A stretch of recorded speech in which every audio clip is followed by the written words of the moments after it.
एक बार फिर से स्वागत है आपके अपने YouTube चैनल देव जी के ट्रिक्स में। तो दोस्तों हम यहाँ पर डेली की तरह शाम जो कि आपके 3 बजे यहाँ पर मॉडल पेपर आपका सॉल्व करेंगे, जो कि आपके लेखपाल का मॉडल पेपर है। टाइम भी निर्धारित है, आपकी 3 बजे मॉडल पेपर आपका शुरू हो जाता है। ठीक, चलिए पहला क्वेश्चन आपके सामने दिया गया है। कह रहा आपसे कह रहा है निम्नलिखित में से कौन सा शब्द आपका स्त्रीलिंग है। कौन सा शब्द आपका स्त्रीलिंग है? ऑस्ट्रेलिया, कड़वाहट, बृहस्पति, कौन सा हो जाएगा? तो देखिए यहाँ पर जो आपका कड़वाहट है ना, जैसे कड़वाहट हो गया, सजावट हो गया, भूख हो गया, कोख हो गया, ये सभी क्या होते हैं? तो आपका जवाब हो जाएगा यहाँ पर कौन सा? बी नंबर आपका हो जाएगा कड़वाहट। भाई डी नंबर कैसे हो सकता है? डी नंबर नहीं होगा, यहाँ पर होगा बी नंबर। यहाँ पर कड़वाहट जैसे बोलते हैं ना कैसी, जैसे ऑस्ट्रेलिया कैसी नहीं बोलते, ऑस्ट्रेलिया कैसा है, बृहस्पति कैसा है, तो कड़वाहट कैसा नहीं बोलते, कड़वाहट कैसी है। तो कैसी का मतलब क्या हो गया? यहाँ पर बी नंबर आपका हो जाएगा स्त्रीलिंग। ठीक है, आगे बढ़ते हैं। क्वेश्चन आपसे अगला पूछा गया है कि कौन सा वाक्य शुद्ध दिया गया है। चलिए कौन सा वाक्य शुद्ध दिया गया है, इनमें से आपको जवाब देना है। आपका सही जवाब यहाँ पर क्या हो जाएगा? कौन सा वाक्य आपका शुद्ध है? कह रहे रोगी अपनी कमजोरियों के कारण उठ तक नहीं पा रहा था। देखिए भाई, रोगी कोई भी होती है तो उनकी अपनी कम होती है कि नहीं होती है, मतलब अपनी लगाने की जरूरत नहीं थी, और उठ नहीं पा रहा था तक लगाने की जरूरत नहीं थी। मतलब यहाँ पर देखा तो आपका ये आपका गलत हो गया। फिर आपसे कह रहा है आपसे यहाँ पर कि राजपथ की सड़क, देखो राजपथ और आपका सड़क दोनों एक जगह नहीं होना चाहिए था। शिकारी ने उस पर गोली चलाई पर वह शेर बच निकला, ऐसा होना चाहिए, अर्थात ये भी गलत हो गया। ऑप्शन कौन सा सही हो गया? कि उस समय चरखा चलाना भी एक अनुशासन था। ये क्वेश्चन आपको लगभग हर जगह देखने को मिलता है, और अभी आरओ एग्जाम में भी ये क्वेश्चन आपका पूछा भी गया था। ठीक है ना? तो चलिए आगे बढ़ते हैं। क्वेश्चन आपसे अगला पूछा गया है, उत्तर प्रदेश में अनेक जिले हैं, वाक्य का शुद्ध रूप इनमें से क्या हो जाएगा? उत्तर प्रदेश में अनेकों जिले हैं, वाक्य का शुद्ध रूप क्या होगा? हमने आपको हमेशा बताया है अनेकों का प्रयोग नहीं करना चाहिए। तो यहाँ पर अनेक तो दिए हैं, लेकिन अनेकों शब्द आपका शुद्ध कौन सा हो जाएगा? 3 नंबर में। तो कह रहा है आपसे उत्तर प्रदेश में अनेक जिला हैं, तो जिला तो होगा नहीं, यहाँ पर जिले होंगे। कौन सा? ऑप्शन डी वाला देखिएगा। उत्तर प्रदेश, यहाँ पर में शब्द गायब किया है ना, उत्तर प्रदेश में अनेक जिले हैं और उत्तर प्रदेश में अनेक जिले हैं। देखो यहाँ पर है में बिंदी नहीं लगाया है, लेकिन यहाँ पर लगाया है, तो ऑप्शन डी वाला जो आपका है बिल्कुल राइट हो जाएगा, डी वाला, है ना। चलिए आगे बढ़ते हैं। क्वेश्चन दिया गया है, निम्नलिखित में से कौन से वर्ण का उच्चारण स्थान दंत नहीं है? कौन से वर्ण का उच्चारण स्थान दंत नहीं है? दंत मतलब जानते हैं कौन सा वर्ग होता है? चलिए 4 का जवाब दीजिएगा। तो यहाँ पर देखिए जो माँ वाला है ये दंत नहीं है, ये आपका किस में आता है? ओष्ठ वाले में आता है। किस में आता है भाई? ओष्ठ में आता है। अर्थात जब दोनों वर्ड बोलते हैं तो इसमें ओष्ठ दोनों आपस में चिपकते हैं। तो यहाँ पर ऑप्शन क्या हो जाएगा? यहाँ पर ऑप्शन बन जाएगा आपका ए नंबर हो जाएगा। ता था दाधा, इनमें जब बोलते हैं ना तो आपकी जो दांत होते हैं और जीभ स्पर्श करते हैं ना, इसलिए इनके दंत बोला जाता है। अर्थात यहाँ पर जो ऑप्शन हो जाएगा ए नंबर हो जाएगा। ठीक है, चलिए आगे बढ़ते हैं। क्वेश्चन आपसे अगला पूछा है, महाधन ओजस्वी की संधि का उदाहरण है। महाधन ओजस्वी, महाधन ओजस्वी की संधि का उदाहरण है। तो देखिए यहाँ पर आंसर क्या हो जाएगा? महोजस्वी, है ना। क्या बोल सकते हैं इसे बोल सकते हैं महोजस्वी। महोजस्वी मतलब यहाँ पर जो मात्रा आएगी वो आपकी अ की मात्रा आएगी। कौन सी? अ की मात्रा आएगी, और जब अ की मात्रा लगी होती है मतलब ये हो जाएगा कि ये वृद्धि संधि है। क्या है भाई? वृद्धि संधि, यहाँ पर राइट हो जाएगा। ठीक है, चलिए आगे बढ़ते हैं। क्वेश्चन आपसे अगला पूछा गया है, मनोहर किस समास का उदाहरण है? मनोहर, मनोहर मतलब हो जाएगा मन को हरने वाला, मन को हरने वाला, अर्थात यहाँ पर कर्म जो कि ऑप्शन हो जाएगा ए नंबर, तत्पुरुष समास आपका राइट आंसर हो जाएगा। तत्पुरुष बनेगा, अव्यय नहीं होगा, यहाँ पर आपका हो जाएगा ए नंबर हो जाएगा तत्पुरुष समास। अगला क्वेश्चन दिया है कि मुझे लेखपाल या कांस्टेबल की नौकरी चाहिए, रेखांकित पद में अव्यय प्रयोग किस पद का उदाहरण है? यहाँ पर देखो यह जो शब्द दिया गया है ये क्या है? यहाँ पर क्रिया का काम कर रहा है या संबंध का कार्य कर रहा है, समुच्चय का कार्य कर रहा है, या प्रश्नवाचक का? तो देखिए भाई यहाँ पर जो आपका क्रिया तो हो ही नहीं सकती किसी भी हालत में, लेकिन यहाँ पर देखो एक पॉइंट ये और एक ये, अर्थात ये क्या कर रहा है? दोनों को जोड़ रहा है, अर्थात समुच्चय बोधक आपके इसका आंसर राइट हो जाएगा। समुच्चय बोधक आपका हो जाएगा। ठीक है ना, क्लियर हो गया है। चलिए आगे बढ़ते हैं। क्वेश्चन आपसे अगला पूछा गया है, इस कॉलोनी में 3 घर हैं, रेखांकित पद विशेषण के किस भेद का उदाहरण है? अब यहाँ पर देखो संख्या दी गई है 3, है ना। क्या दी गई है? 3, और 3 का मतलब ये कह सकते हैं कि संख्यावाची है, वो भी कैसी? निश्चित संख्यावाची है। तो ऑप्शन आपका डी नंबर यहाँ पर राइट हो जाएगा। ठीक है, आगे बढ़ते हैं। क्वेश्चन आपसे दिया गया है, निम्नलिखित में से तरणी का पर्यायवाची शब्द आपका कौन नहीं है? तरणी शब्द का पर्यायवाची शब्द आपका नहीं है। देखो यहाँ पर 9 की अगर बात करते हैं, तरणी मतलब नौका होता है, तरणी मतलब नाव होता है, तरणी मतलब पौध भी हो जाएगा, लेकिन यहाँ पर जो ऑप्शन आपका है ए नंबर आपका जल, ये जल तरणी का पर्यायवाची नहीं होता है। बहुत ऐसे स्टूडेंट हैं यहाँ पर आज भी गलतियां बहुत कर रहे हैं, ऐसे ऐसे क्वेश्चनों में बहुत ऐसे स्टूडेंट जो गलतियां कर रहे हैं। तो बहुत लोग अपने आप को कमजोर समझते हैं, तो बहुत लोग होते नहीं है, लेकिन बहुत लोग होशियार समझते हैं तो वो कमजोर भी होते हैं। ठीक है ना, दोनों चीज होती है। तो याद रखिए लगातार प्रैक्टिस करते रहेंगे तो हर चीज आपका सरल रहेगा। देखो शून्य का विलोम शब्द क्या होता है? शून्य का विलोम, शून्य का विलोम क्या हो जाएगा? तो देखिए शून्य मतलब क्या होता है? जब किसी चीज का अंत हो गया है ना। शून्य का विलोम शब्द पूछा गया है, तो शून्य का विलोम क्या होता है? चलिए जवाब देना है। यहाँ पर क्या हो जाएगा? शून्य का यहाँ पर एकाएक हो जाएगा, या अंत हो जाएगा, अनेक हो जाएगा। चलिए 10 नंबर की अगर हम बात करते हैं तो आपका आंसर क्या हो जाएगा? जल्दी से बात दीजिए।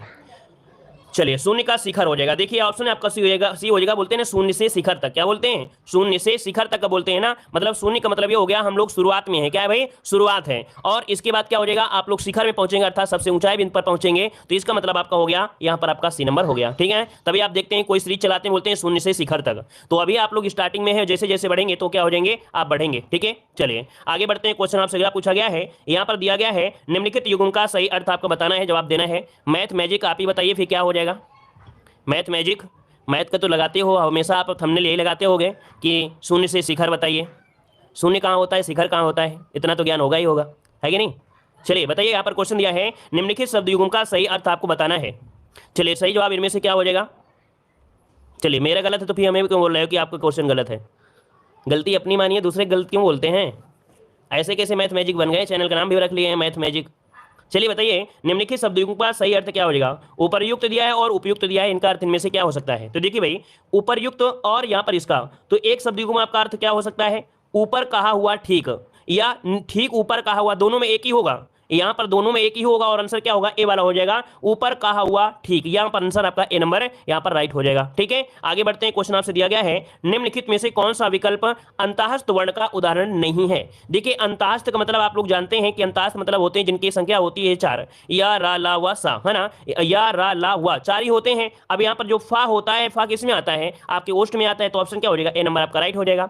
आगे बढ़ते हैं। क्वेश्चन दिया गया है निम्नलिखित में से अशुद्ध शब्द का उदाहरण आपको बताना है। अशुद्ध शब्द इनमें से कौन है, आरात्र, योद्धा, सामर्थ्य और आपका व्यंग्य है। अंकुश, ना मानना, मुहावरे का सही अर्थ इनमें से क्या होता है। चलिए यहाँ पर सही जवाब पूछा, अरे इसमें क्या पूछा गया था, अशुद्ध पूछा गया था, अशुद्ध पूछा गया, कहां दिख रहा है यार, अशुद्ध पूछा गया था। चलिए यहाँ पर बताना है क्वेश्चन क्या हो जाएगा, अंकुश ना मानना मुहावरे का सही अर्थ इनमें से क्या हो जाएगा। चलिए यहाँ पर देना है आपका सही जवाब इनमें से क्या हो जाएगा कि अंकुश ना मानना मुहावरे का सही अर्थ क्या होगा 14 नंबर में। तो अंकुश ना मानना अर्थ महामूर्ख होना, अनिद्रा होना, अंतर्धान होना या न डरना, कौन सा हो सकता है। चलिए आगे आपका आगे कौन सा हो जाएगा, बी नंबर, ना डरना। क्या होता है भाई, ना डरना। अंकुश ना मानना मतलब मुहावरे को होता है ना डरना। ठीक है, जैसे मान लीजिए कि आज के छात्र किसी का अंकुश मानने को तैयार नहीं होते हैं क्योंकि डरते ही नहीं है, तो ऑप्शन क्या हो जाएगा आपका, बी नंबर यहाँ पर राइट हो जाएगा। आगे बढ़ते हैं। क्वेश्चन दिया गया है 3 में ना 13 में लोकोक्ति का सही अर्थ इनमें से क्या हो जाएगा।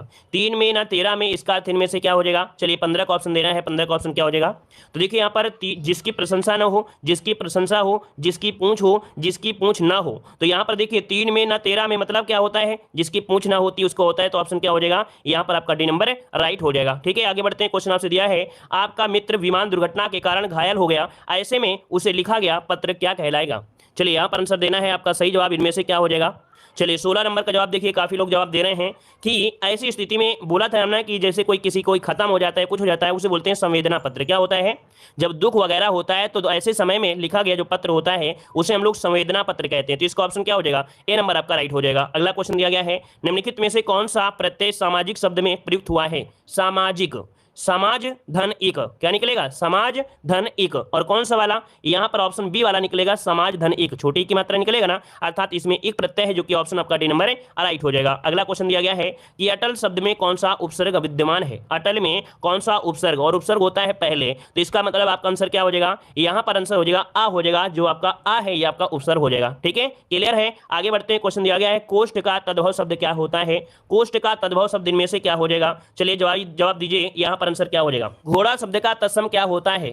घोड़ा शब्द का तत्सम क्या होता है, घोड़ा का तत्सम इनमें से क्या हो जाएगा।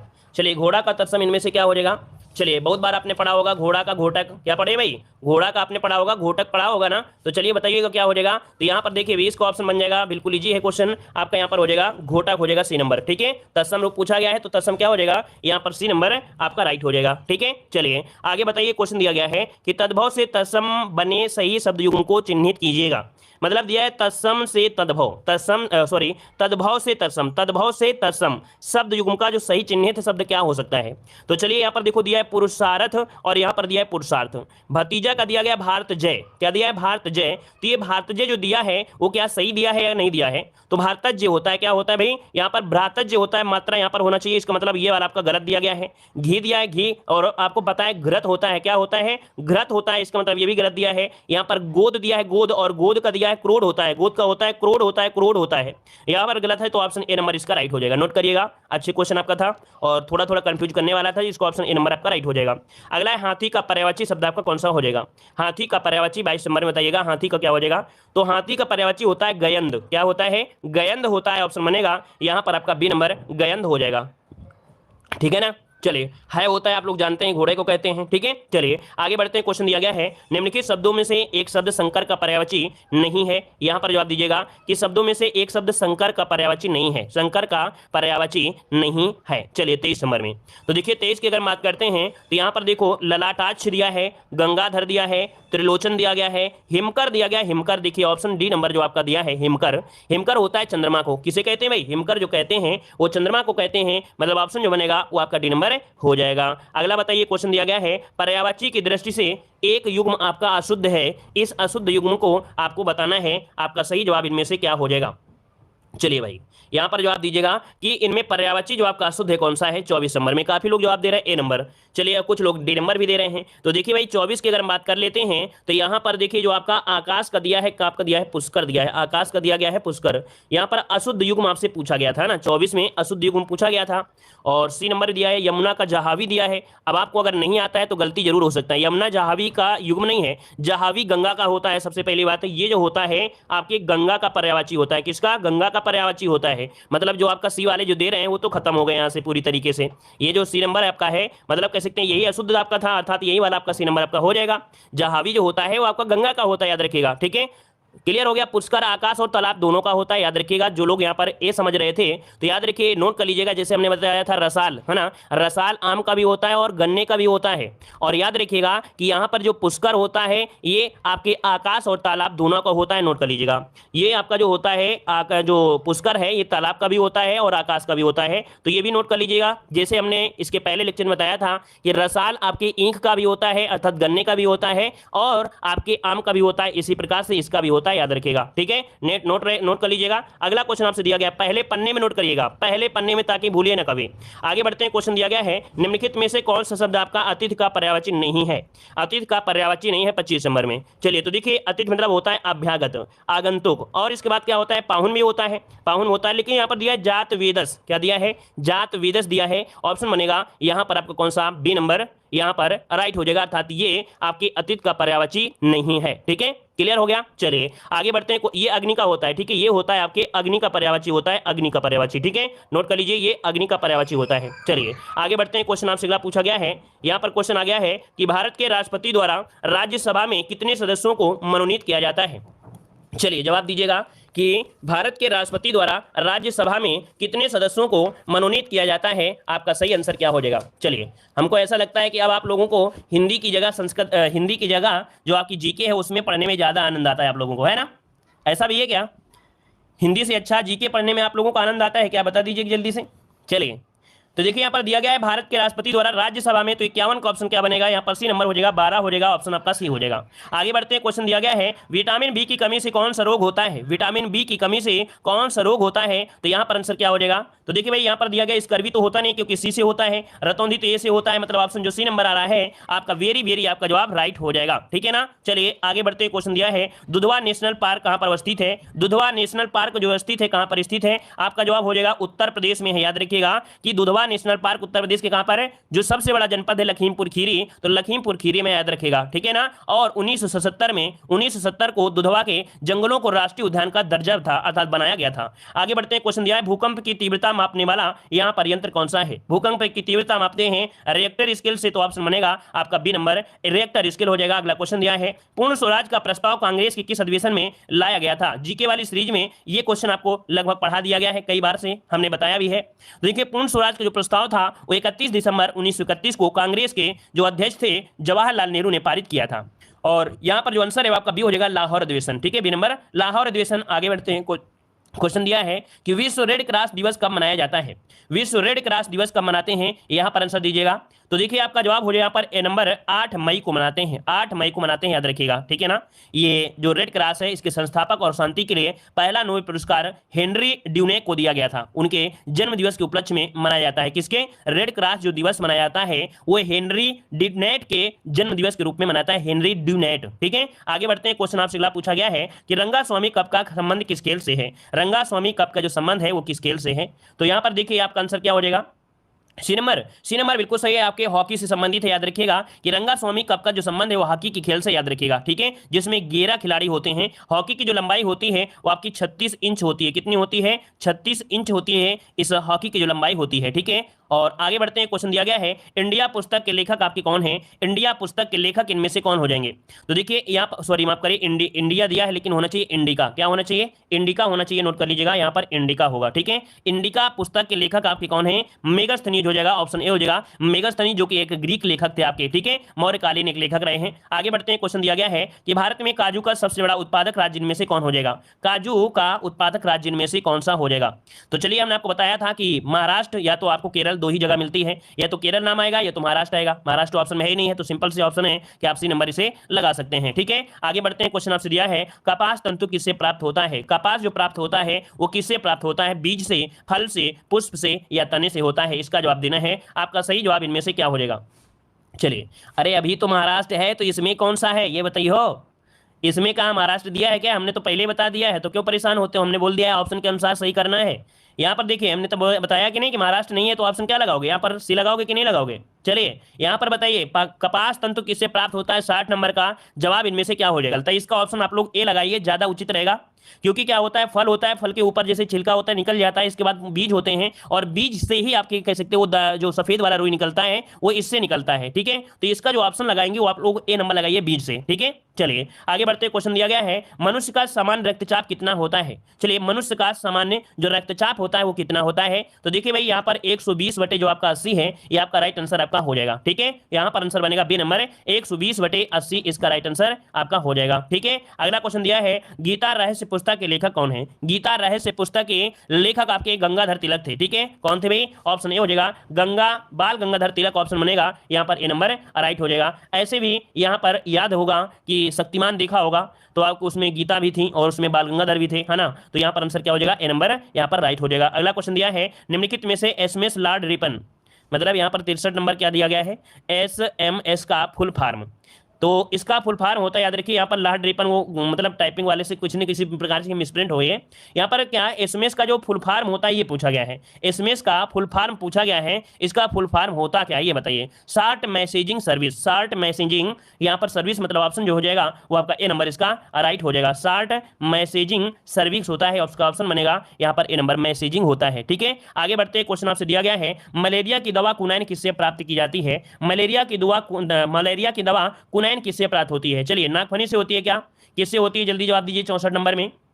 तो देखिए, मलेरिया की दवा सिंकोना वृक्ष के छाल से होती है, मतलब ऑप्शन हो जाएगा बी नंबर, सिंकोना वृक्ष के छाल से हो जाएगा। अगला क्वेश्चन दिया गया है उत्तर प्रदेश में इलाहाबाद उच्च न्यायालय की स्थापना किस वर्ष की गई थी? चलिए, यहाँ पर 65 का जवाब दीजिएगा। 65 का ऑप्शन जो हो जाएगा सही क्या हो जाएगा? चलिए, तो 65 की अगर बात करते हैं तो इसकी स्थापना हुई थी, एक अधिनियम आया था 1861 अधिनियम, और इसमें से आगरा में 17 मार्च 1866 को इसको स्थापना की गई थी। तो ऑप्शन बनेगा क्या? यहां पर आपका हो जाएगा बी नंबर होगा या ए नंबर होगा? B number. याद रखिए, स्थापना दिया गया है और स्थापना दिया है तो 1866 में हुई थी। ये पहले आपके कहां पर था? आगरा में था। 17 मार्च 1866 को इसकी स्थापना हुई थी, जो कि आगरा प्रांत में था, ठीक है ना। और ये किस अधिनियम के तहत हुआ था? तो 61 अधिनियम के तहत हुआ था। याद रखिए, 61 अधिनियम के तहत हुआ था, नोट करिएगा। अगर अधिनियम पूछता तो आप लोग इसे लगाते, लेकिन स्थापना है तो आप आंसर लगाएंगे यहाँ पर बी नंबर, ठीक है। आगे बढ़ते, क्वेश्चन दिया है निम्नलिखित में से नरौरा नाविकीय संयंत्र कहां पर स्थित है? नरौरा नाविकीय संयंत्र ये कहां पर स्थित है? तो आपके बुलंदशहर, जो कि आपका ऑप्शन हो जाएगा बी नंबर आपका हो जाएगा आपके उत्तर प्रदेश में, ठीक है। आगे बढ़ते, क्वेश्चन आपसे दिया है कि 1942 भारत छोड़ो आंदोलन के समय भारत में ब्रिटिश वायसराय कौन थे? भाई, 1942 में जब भारत छोड़ो आंदोलन चल रहा था उस समय भारत में ब्रिटिश वायसराय जो आपके थे वो आपके कौन थे? तो आपका जवाब क्या हो जाएगा? माउंट वेबल। क्या हो जाएगा यहाँ पर? लॉर्ड वेबल। यहाँ पर ऑप्शन बनेगा आपका बी नंबर है, यहाँ पर राइट हो जाएगा, ठीक है। क्लियर है? लॉर्ड माउंट जिसे बोलते हैं वायसराय लॉर्ड वेबल थे, ठीक है। आगे बढ़ते हैं, क्वेश्चन आपसे दिया गया था निम्नलिखित में से शारदा अधिनियम किससे संबंधित है? चलिए बताइएगा, शारदा अधिनियम का जो संबंध है ये किससे संबंधित है? यहाँ पर आंसर आपका क्या हो जाएगा?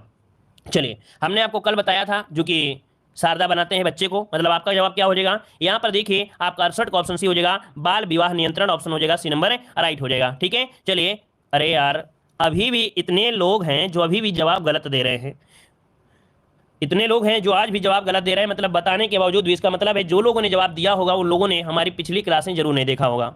अगर इस क्वेश्चन को अगर आप लोग गलत कर दो तो फिर हमें ट्रिक बताने का कोई मतलब नहीं बनता है। हमने बताया था कि शारदा मैया जब स्कूल में बनाते थे तो छोटे बच्चे को बनाते हैं, किसी औरत को नहीं बनाते थे, है ना। हमने बताया था कि नहीं बताया था कि शारदा जैसे होता है ना, सरस्वती बनाया जाता है स्कूल के फंक्शन में, तो वहां पर क्या होता है, छोटी बच्ची को ही बनाया जाता है, किसी औरत को नहीं बना देते हैं, है ना। तो यहाँ पर बचपन बचाओ नहीं होता है, यहाँ पर होता है बाल विवाह होता है। तो ऑप्शन बनेगा आपका सी नंबर, ठीक है। इसलिए कहते हैं जिन लोगों से गलतियां हुई हैं, हो सकता है पहली बार जुड़े हैं और पहली बार जुड़े हैं तो आप डेली क्लास लीजिएगा, ठीक है। चलिए आगे बढ़ते हैं। क्वेश्चन आपसे दिया है कि ग्राम पंचायत के सदस्य चुने जाने की न्यूनतम आयु जो है वो आपकी कितनी है। ग्राम पंचायत के सदस्य चुने जाने की जो न्यूनतम आयु होगी वो आपकी क्या होगी। तो आपका सही जवाब क्या हो जाएगा, यहाँ पर 21 वर्ष हो जाएगा, 21 वर्ष हो जाएगा, ठीक है। अच्छा, यहाँ पर अगर ये हो जाए ग्राम सभा का सदस्य चुने जाने के लिए तब क्या होगा। अगर ये क्वेश्चन हो जाए ग्राम सभा अगर हो जाए तो क्या होगा, तो भाई ग्राम सभा के वो व्यक्ति होते हैं जिनकी उम्र 18 हो जाती है और वोटर लिस्ट में नाम आ जाता है, ठीक है ना। तब वहां पर 18 आंसर आपका होता है, ठीक है। आगे बढ़ते हैं। क्वेश्चन दिया है भारत के संविधान में नागरिकता को किस भाग में दर्शाया गया है। नागरिकता 5 प्रकार से अर्जित की जा सकती है ना। ये भाग जो आपके है ऑप्शन आपका बी नंबर भाग 2 में वर्णन किया गया है, जो कि आर्टिकल नंबर 5 से लेके आपकी 11 तक आपका इसका प्रावधान किया गया है, ठीक है। क्लियर है ना। चलिए आगे बढ़ते हैं। क्वेश्चन दिया है तेलंगाना भारत का कौन सा राज्य बना था। तेलंगाना भारत का कौन सा राज्य बना था। 71 नंबर जो दीजिएगा। चलिए सब लोग यहाँ पर जवाब दे रहे हैं 29वां। अच्छा है 29 है तो बताइए, अब तो भैया 28 राज्य हैं तो 29 आप लोग क्यों लगा रहे हो, बताइए पहले। 28 राज्य हैं और 8 केंद्र शासित प्रदेश हैं, तो आप बताइए कि आप लोग 29 क्यों लगा रहे हैं, जल्दी बताइए। 29 क्यों लगा रहे हैं, 28 से तो राज्य बचे हैं, हमने तो भाई यही पढ़ा है, आप लोगों ने पता नहीं 29 कहाँ से पढ़ लिया, क्या होगा भाई। अच्छा तब के हिसाब से, अच्छा तब के हिसाब से मतलब ये हुआ कि भैया ये जो जम्मू कश्मीर जो था, है ना, ये भी आपका 29वां राज्य में आपको आता था, लेकिन अब तो वो केंद्र शासित प्रदेश हो गया है ना। इस कारण से यहाँ पर जो आपका आंसर होगा वो बिल्कुल सही है, 71 का ऑप्शन बनेगा बी नंबर। 29वां राज्य बना था, याद रखिए 29वां राज्य कब, तो आपके याद रखिए 2 जून, क्या, तो आपके 2 जून 2014 को, 2 जून 2014 को 29वां राज्य आपका बना था, याद रखिएगा, है ना। चलिए अच्छा हम आप गलत पढ़े थे, अच्छी बात है आज हमने सही पढ़ लिया। यहाँ पर आंसर क्या होगा, बी नंबर आपका हो जाएगा 29वां, ठीक है। आगे बढ़ते हैं। क्वेश्चन दिया गया है यार क्षेत्रफल की दृष्टि से दूसरा सबसे बड़ा देश इनमें से कौन सा है। क्षेत्रफल के हिसाब से तो देखो इधर आपका हो जाता है कौन सा, रूस होता है, रूस के बाद उधर साइड में हो जाता है कनाडा होता है, मतलब ऑप्शन जो हो जाएगा बी नंबर आपका हो जाएगा कनाडा, ठीक है। क्या हो जाएगा, कनाडा हो जाएगा। अगला क्वेश्चन आपसे दिया गया है, कह रहा है भारत का प्रथम लोकसभा अध्यक्ष इनमें से कौन है। भारत में प्रथम लोकसभा अध्यक्ष जो थे वो आपके कौन थे, यहाँ पर आंसर देना है। तो आपके थे गणेश वासुदेव मावलंकर, जिन पर महाभियोग भी लगाया गया था, याद रखिए ऑप्शन आपका सी नंबर राइट हो जाएगा। आगे बढ़ते हैं। क्वेश्चन दिया गया लेकिन पारित नहीं हो पाया था, ठीक है ना। अगला क्वेश्चन दिया है भारत में डाक सेवा का प्रारंभ किसके कार्य में हुआ था। भारत में डाक सेवा का जो कार्य हुआ था ये प्रारंभ किसके समय हुआ था। तो भाई आपने सुना होगा लाल डलहौजी को, है ना। लाल डलहौजी ने आपके 1854 को किया, 1854 को स्टार्टिंग किया था डाक सेवा कार्यक्रम, याद रखिएगा, ठीक है ना। और यहां पर आगे बढ़ते हैं। क्वेश्चन दिया गया है कि भारत में डिजिटल इंडिया की शुरुआत कब हुई थी। डिजिटल इंडिया की जो शुरुआत हुई थी वो आपकी कब से हुई थी, बताइएगा कब से हुई थी।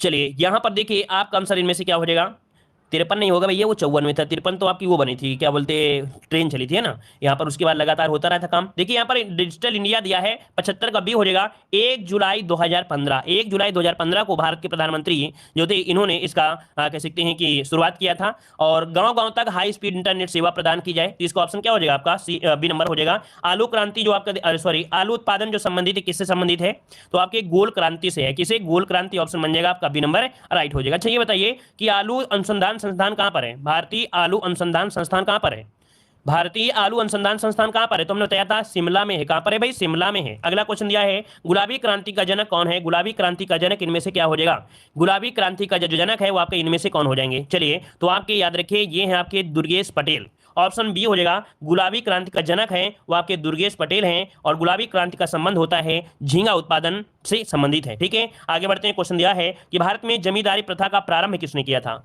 जमींदारी प्रथा का जो प्रारंभ किया वो किसने किया था, तो आपके लॉर्ड कॉर्नवालिस, क्या, लॉर्ड कॉर्नवालिस ने किया था, याद रखिएगा लॉर्ड कॉर्नवालिस यहाँ पर राइट हो जाएगा, ठीक है ना। चलिए मतलब पहले स्टार्टिंग हुई थी भूमि बंदोबस्त प्रथा, यही आगे चल के जमींदारी प्रथा का रूप ले लिया था। आगे बढ़ते हैं। क्वेश्चन आपसे दिया गया है कि सूची सेकंड के तहत पंचायतों के कार्य क्षेत्र में आने वाले कुल कितने विषय आपके दिए गए हैं। तो ये बताइएगा जो पंचायतों के कार्य क्षेत्र में आने वाले जो विषय होते हैं वो कुल कितने विषय आपके हैं, तो यहाँ पर आंसर हो जाएगा 29 विषय, ऑप्शन बनेगा यहाँ पर सी नंबर 29 विषय आपका जवाब यहाँ पर राइट हो जाएगा। अच्छा बताइए पंचायती राज दिवस कब मनाते हैं, जल्दी से बताइएगा कि पंचायती राज दिवस जो मनाते हैं वो कब मनाते हैं, जल्दी से जवाब दीजिए। पंचायती राज दिवस 24 अप्रैल, वेरी गुड 24 अप्रैल। अगला क्वेश्चन दिया है, अच्छा क्वेश्चन दिया भी गया है, वाह हमने ध्यान नहीं दिया था, सच में बता रहे हैं, हमने अगले क्वेश्चन को ध्यान नहीं दिया, बस पूछ लिया था। भारत में पंचायती राज दिवस कब मनाया जाता है, यहाँ पर 80 नंबर में, तो 80 का ऑप्शन क्या हो जाएगा, बी नंबर हो जाएगा, 24 अप्रैल हो जाएगा। क्या 24 अप्रैल हो जाएगा, क्योंकि आपको पता है 24 अप्रैल 1993 को पंचायत से संबंधित सभी प्रावधान प्रभावी हो गए थे। आगे बढ़ते हैं, क्वेश्चन आपसे दिया गया है कि भारत में प्रथम नगर निगम की स्थापना कहां पर की गई थी। भारत में प्रथम नगर निगम की स्थापना कहां पर की गई थी, आपका जवाब इनमें से क्या हो जाएगा। तो देखिए आपका जवाब बी हो जाएगा, आपकी मद्रास अर्थात जो आपके वर्तमान चेन्नई है यहां पर किया गया था। इसकी स्थापना 1687 में स्थापना हुई थी, ठीक है, नगर निगम के। अच्छा ये बताइएगा कि उत्तर प्रदेश में नगर निगम कितने हैं, जल्दी से बताइए कि उत्तर प्रदेश में नगर निगम कितने हैं, जल्दी बताइए। उत्तर प्रदेश में नगर निगम की जो संख्या है वो आपकी कितनी है, चलिए जल्दी से बताइएगा। उत्तर प्रदेश में नगर निगम की जो संख्या है वो आपकी वर्तमान में कितनी है, जवाब दीजिए।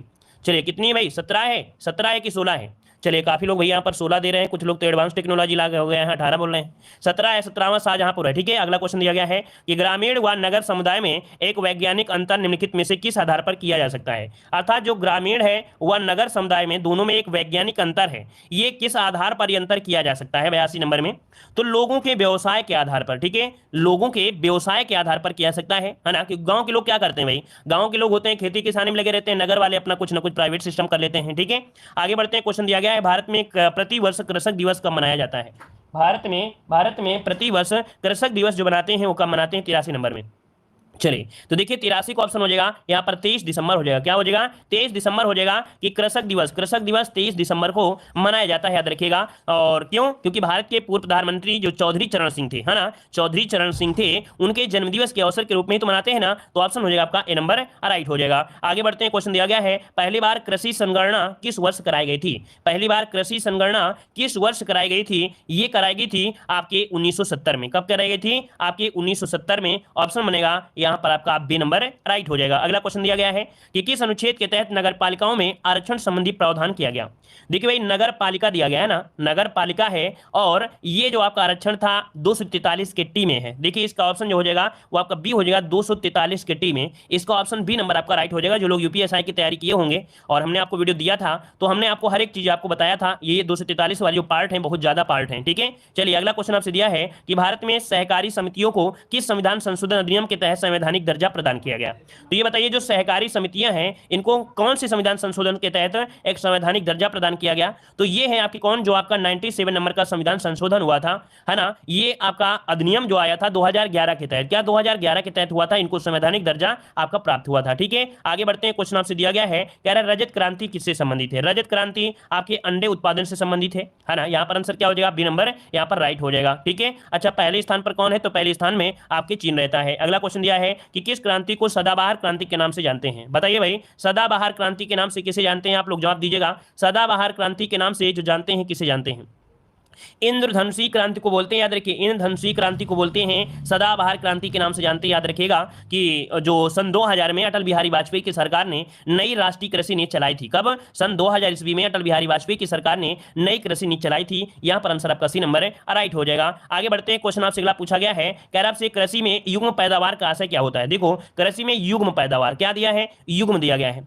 अरे यार पढ़ते पढ़ते क्या होश में नहीं आ गया, क्या क्या हो गया भैया आशीष शुक्ला, पढ़ते पढ़ते क्या हुआ तुम्हें, ऐसा तो नहीं दौड़ा आने लगे हों भाई। अभी अभी पढ़ाई कर रहे थे, ऐसा लग रहा था कि हम भागे जा रहे हैं। अभी तो क्लास भी खत्म नहीं हुई है, पहले से कमेंटबाजी शुरू कर दिया आपने, क्यों भाई आशीष भाई। अभी तो स्टार्टिंग से आप इतने प्यार से कमेंट कर रहे थे, वो बड़े अच्छे अच्छे कमेंट कर रहे थे और सही कमेंट कर रहे थे। ऐसा लग रहा है जैसे दौड़ा पड़ने लगे हो बीच में अचानक। अरे क्लास तो खत्म होने दो, और फिर लगातार क्लासें दे रहे हैं तो पूरी क्लास का मतलब ही कौन सी होती है। चलिए यहाँ पर बताइए क्वेश्चन, हमको लगता है कभी कभी ऐसा हो जाता है क्या लोगों को अंदर।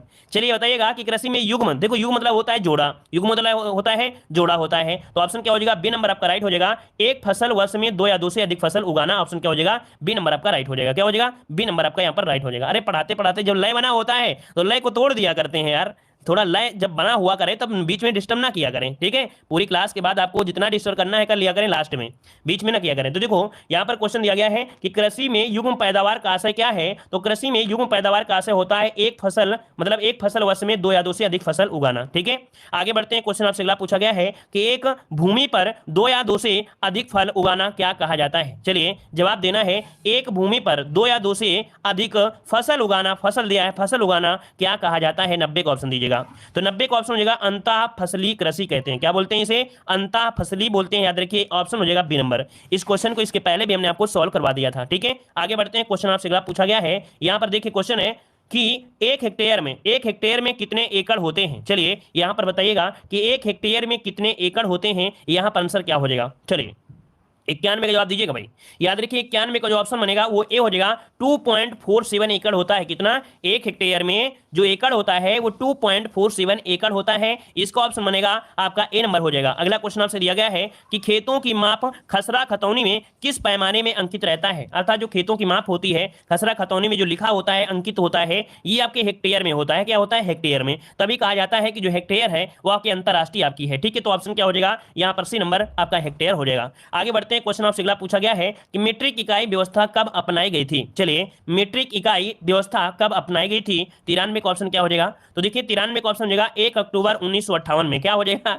1 अक्टूबर 1958 ऑप्शन बनेगा आपका डी नंबर है। यहां पर राइट हो जाएगा, डी नंबर आपका हो जाएगा। इसके पहले शाही इकाई व्यवस्था चलती थी। क्या मीट्रिक इकाई व्यवस्था नहीं चलती थी? इसके पहले जो चलती थी, हमने इसके पहले वाले मॉडल पेपर में आपको पढ़ाया था शाही इकाई व्यवस्था। क्या हमने पढ़ाया था? शाही इकाई व्यवस्था पहले चलती थी इसके पहले। ठीक है, याद रहेगा। आगे बढ़ते हैं। क्वेश्चन दिया गया है एक मील कितने गज के बराबर होता है।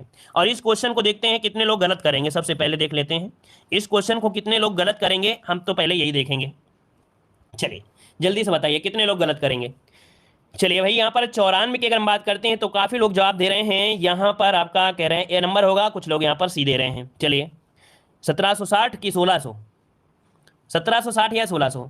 तो जिसका जवाब आ रहा है यहाँ पर आपका ए नंबर, उनका जवाब गलत है। याद रखिएगा 1600 गज नहीं होता है। अगर 1600 गज होता तो आपको पता है ये जो गज नहीं होता है भाई मीटर होता है। क्या होता है? वो मीटर होता है। जो 1600 मीटर होता है वो मीटर में होता है। लेकिन यहां पर पूछा है एक मील में कितने गज होते हैं, तो गज की बात नहीं है। गज जो होगा वो होगा सी वाला। तो इसका जो आंसर बनेगा वो सी हो जाएगा 1760। जिसका जवाब आ रहा है उनका राइट आंसर हो जाएगा 1760 हो जाएगा गज। ठीक है, अगर हाँ मीटर दिया होता, अगर मीटर दिया होता तो याद रखिए वो 1600 दशमलव कुछ होता है जो आपका मीटर होता है। ठीक है, इसका आंसर हो जाएगा आपका सी नंबर हो जाएगा। ठीक है, चलिए आगे बढ़ते हैं। क्वेश्चन आपसे अगला पूछा गया है कि भारत का कौन सा राज्य क्षेत्रफल की दृष्टि से वृक्षारोपण के मामले में प्रथम स्थान रखता है। 95 का ऑप्शन दीजिएगा। 95 ऑप्शन हो जाएगा आपका यहाँ पर मध्य प्रदेश है। मध्य प्रदेश। ठीक है, आगे बढ़ते हैं। अरे अरुणाचल प्रदेश क्यों लगा रहे हो भैया? सबसे ज्यादा वृक्षारोपण कहां पर है? तो आपके मध्य प्रदेश में नहीं है क्या? फिर आप लोग अरुणाचल प्रदेश क्यों लगा रहे हैं? यहाँ पर आंसर क्या हो जाएगा? ए नंबर हो जाएगा। कभी कभी लगता है कि बियर का नशा चढ़ जाता है। अगला बताइए क्वेश्चन दिया गया है कि आपसे स्वर्ण जयंती ग्राम स्वरोजगार योजना कब शुरू की गई थी।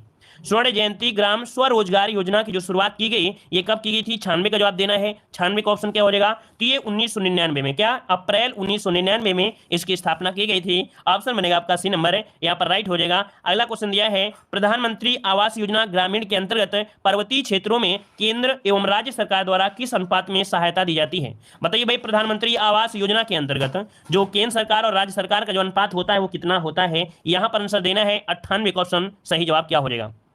चलिए यहां पर देखिए आपका जवाब आ रहा है, आपका सही आंसर इनमें से क्या हो जाएगा? 97 का ऑप्शन सी नंबर। चलिए देखिए भाई 97 का जो ऑप्शन है वो आपका सी नंबर ही हो जाएगा। यहाँ पर पर्वतीय लगा दिया है, याद रखिएगा यहाँ पर ए नंबर मत लगाइएगा। यहाँ पर लगाया पर्वतीय, हमने बताया था जब पर्वतीय लगा देते हैं वहां पर ज्यादा सहायता की जाती है। यहाँ पर सी नंबर हो जाएगा 90 और 10। क्या हो जाएगा? 90 और 10 हो जाएगा, याद रखिएगा। ठीक है, आगे बढ़िए। अगला क्वेश्चन दिया गया है कि राष्ट्रीय वन नीति 1988 के अनुसार कितने हिस्से पर वनों एवं वृक्षों का होना आवश्यक होता है।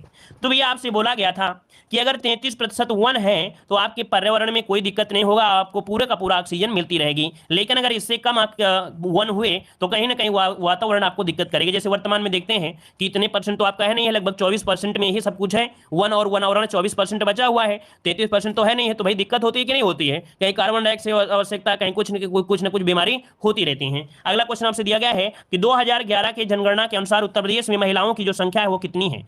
100 नंबर पूछा गया है और महिलाओं की जो संख्या है वो कितनी है? B number.